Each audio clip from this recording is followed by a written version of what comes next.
out the spines and the choils on these, at least getting into a good point for the next stage. These are our design series knives. We're doing a set of them. And they've already got the rough cut for the tip and the spine and the choil in there. I'm gonna kind of walk you guys through how we do like the final stages. So getting him from this, what is this, 80 grit finish, it's just roughly cut in there, getting the general geometry. So we're getting them from this stage to shiny. On our signature stuff, that like the stuff that we finish out by hand, we'll go from the grinder, what we're gonna show you in a second, to hand sanding, and then we finish it out by hand. First things first, let's wrap up the edge, because this is one of those things where you have to work on the blade while it's still really sharp, and you're handling it really like at the edge, like you're holding it along there and stuff. So you don't want to slip and accidentally cut yourself really bad. This electrical tape is one of the tricks that we do to protect the blades and also our hands when we are working on anything like this, where it's basically to final geometry, and you just don't want to have any like accidents. And this isn't foolproof, like you can still cut yourself with this, but like if I'm holding a blade like this on the grinder and it just kind of like kicks a little bit, it won't nick me really bad. Whereas if you don't have the tape there, it will cut you really bad. So you still got to be careful, but it's a pretty decent, quick layer of protection. We've got set up, is this the right size wheel? No, Sam, you're fired. Is that the right side? No, we use the smaller wheel. Whoa. Okay, so we've got 400 grit here and here.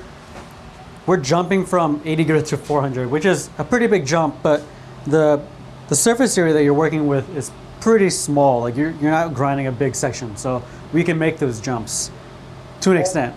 And that's also 220. But I asked for 400. No. This? Oh. Yeah, that's up to 220. Oh, so you already did a lot of the hard work. Okay. Anyways, you can make a jump from 220 to 400 or even 80 grit to 400, depending on like how big your surfaces are, how good your grinding was beforehand, and how dull these belts are currently. So if you're going from a very fresh 80 grit to a very, very dull 400, might not work out all that well. But you can go from like a dullish 80 to a semi-fresh 400, and it'll work just fine. Let's start with the choil. Unravel this a little bit. Imagine if you're holding the wheel perpendicular to the choil right here. I want to hit the rounded areas, the little bevels right here. That's basically like a 40-degree angle. So I'm going to take this and just rotate it 45 degrees like that. And then to make it easier for me to see, I'm just going to kind of like tilt it a little bit also. I'm tilting my whole body, so I'm looking down like diagonally into the wheel. So it's not actually it's not just 1 degree, one turn of 45 degrees. It's a little bit of like 45 and then also 45, because you're trying to round out like up and like sweep up into this area up here. So it's not just like one plane, it's two different planes, and you're blending the two together. So like I said, hold it perpendicular, turn it 45 degrees, tilt it another, maybe not 45, but like tilt it another few degrees that way. And that gives you kind of like the rough angle that you're gonna look for. And a lot of this is just going by feel, what's comfortable for you, what ends up giving you a good result. And then another thing that I'm looking for is I like the rounding to kind of terminate at the heel down here and then terminate at the very, very point of that shoulder right there. So I don't like to see where the rounding kind of goes past and then you've cut into the shoulders. This is just a personal thing, I just want it to like very gently taper and basically end right at that point right there. And when you feel it on the handle, when I feel it right there, it's not gonna have any sharp points because you're taking away all the sharp points. It's just kind of a look thing. You want it to or at least I want it to just gently sweep off there and there. And especially at the heel. The more you take off at the heel, the more it's just gonna round off that actual heel itself. So let's run this really, really slow. I'm looking straight down, perpendicular, 45, tilt it inward like that. Now my head's gonna be kind of like almost hovering right over it. And then I just sweep in and out. I start in the middle like this, like right in the middle there, and then I push in. Then I'm just tapering off my pressure. Once I start getting towards that shoulder right there, I'm gently tapering it off right there. So what that looks like, it's the same thing. It's the same angle that we've hit already before. Now we're just chasing those scratches away. And this work goes pretty quick, so it's always better to err on the side of caution. And then once I've hit up here, I'm gonna go down here. Again, start in the middle, right around there, and then sweep towards the heel. I'm doing kind of like a pulling motion, and I'm resting my hand on here, and I do like a little pivot right there. So the more stability that you can put into your hands, the better your results will be. You don't want to be kind of like all loosey-goosey and doing this and moving it a lot. I try to keep everything isolated. And I'm just sweeping it in and out until I basically just touch towards the end right there. And I'm just checking, are there any really bad like low spots, 80 grit scratches, or any like weird faceting going on? Just want it to look pretty good. Then I'll do the other side. So start in the center, sweep out towards the heel. Start in the center, sweep out towards the heel. Now, heel looks pretty good. Now I'm going to go towards the shoulder. Start at the center, sweep into the shoulder. Start at the center, sweep into the shoulder. I need to go a little higher here. There's a little low spot that's high up towards the ricasso. So what that means is I'm here. I just need to tilt my blade more this way. I'm exaggerating, but I'm going to be tilting it more this way. And I'm just doing a couple passes. I look. Actually, that was it right there, that single pass. So basically, you just want to tilt it a little bit more, do some passes, and you check your work all the time. You don't want to guess as you're going.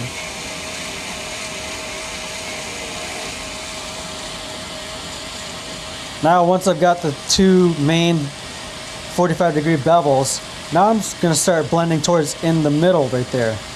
So this is where I like to stand kind of like perpendicular to the grinder itself, so that you can see exactly like this direction right here. So once again, I brace my finger, push this in the middle, and I'm looking, and I very gently go towards the bottom of that shoulder right there. This is where I really do not want to like slip and round off that shoulder. That termination point right there is super, super critical. So that's why I'm really braced. Two fingers here, roll it, sweep it into the shoulder area just gently, and then I roll back into the middle of the choil. And then I'll sweep towards out to the heel a little bit. So we've basically got three facets now. We've got the two like 45-degree ones, and then we've got the inner one right here. So this is good enough for 400 grit. Next would be going to 800 grit. It's the same process though, so I don't think I'll go through that. But once you go to 800 grit, you can do a little bit more blending. So like there's the inside to the choil, like perpendicular, there's the 45. You can do a little bit of like sweeping motions, kind of changing the angle a little bit. So you round out those harsh edges. This actually feels pretty good. For our design series stuff, we usually just kind of keep the three different bevels there because it's good. Like it feels good, it looks good, and there's really no point to like doing more work than necessary. If you start rounding these choils out and you find that like you've got three bevels there and it feels pretty good, there's no hot spots, doesn't feel sharp, you might want to ask yourself, is it is it worthwhile to go even further? That applies to super thin knives like this.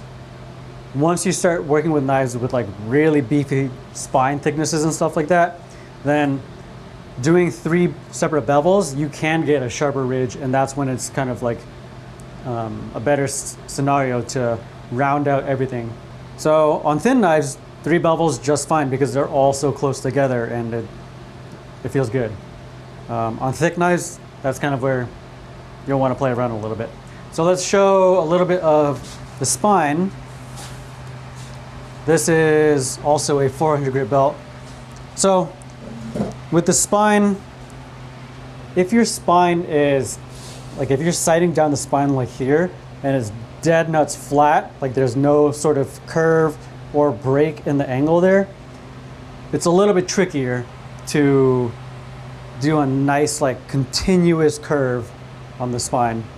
It's not impossible, we do it, but it's just a little bit more finicky. When there is a slight break or a slight curve to it where it's not perfectly straight all the way across and there's like a high spot here, that makes it a lot easier actually, and that's part of the reason why we do it on our knives, is half for looks, because we have a break here on the blade and then we have a break in the handle. It's kind of, you know, you have sections to the knife design. But it doubles as having a high spot, so you could just take that high spot, run it diagonally on the grinder, and just cut in like a little triangle right there as you're rounding. And that's just something that we've been doing for a while, or try to do, because it just makes it so much easier.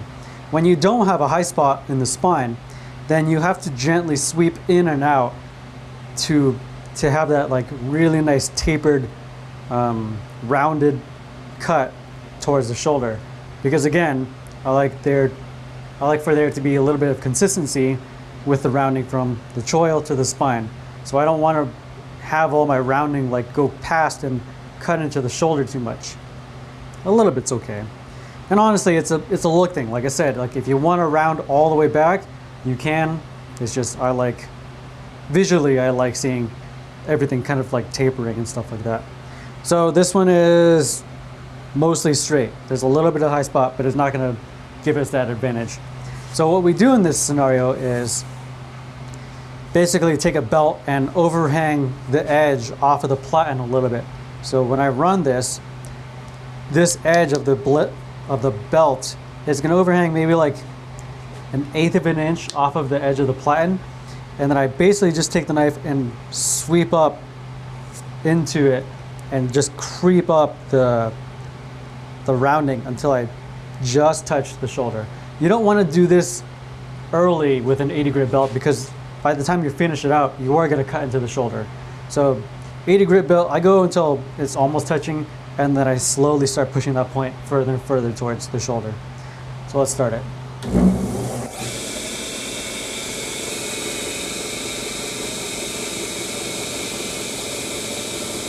Okay, so now the belt's overhanging here a little bit. There's just a little bit of a, I don't know, 1/8 inch overhang. So I could take my spine, start somewhere around here before the shoulder, and then sweep up into the shoulder.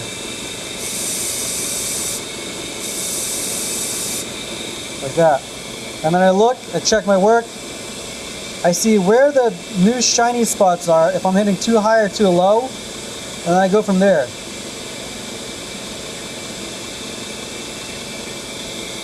And I'm hitting pretty low, which is good because I don't want any coarse scratches down below. That's super sloppy.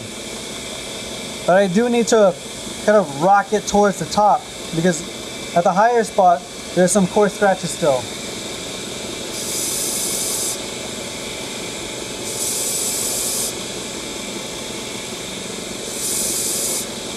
And then once I find that it's good enough, then I can start doing some sweeps like that and kind of ease and round it a little bit.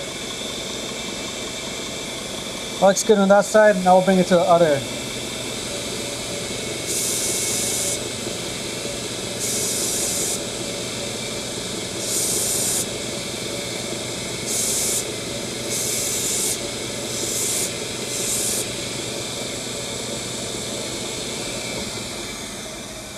So I've hit the two different, I don't know, bevels. I've hit the two different bevels. I've rounded them slightly, got all the major scratches out, but I've left the top flat. We generally always leave the top a little bit flat because you don't want a full rounded spine. It looks kind of nice, but when you hold it, you lose a little bit of that indexing. It's always nice to have some sort of flat. It doesn't have to be like totally flat. You don't want like sharp edges on there, but some sort of flat so that when you're holding in the pinch grip, you get some of that like indexing there. And especially in the pointed grip, that matters more for pointed grip. So that was 400 grit. We would do the same exact thing going 800 grit. And then for a design series knife, that's pretty much where we would stop. For the signature, that's a good place to start doing hand sanding and bring it up and really polish it out. But when I'm holding this, it feels nice. Already 400 grit looks pretty good because you get the contrast from the matte finish to the shiny, which is really nice. And oh yeah, on the 800 grit belt, we would sweep in towards the tip and finish this out. I usually don't do it that early because the tip doesn't need much. You just go like that really quick in the grinder and then it's done. Hopefully that was a little bit insightful. Sam, you've been doing this more and more lately. Any thoughts? No, covered it. Okie dokie. That's it. Okay.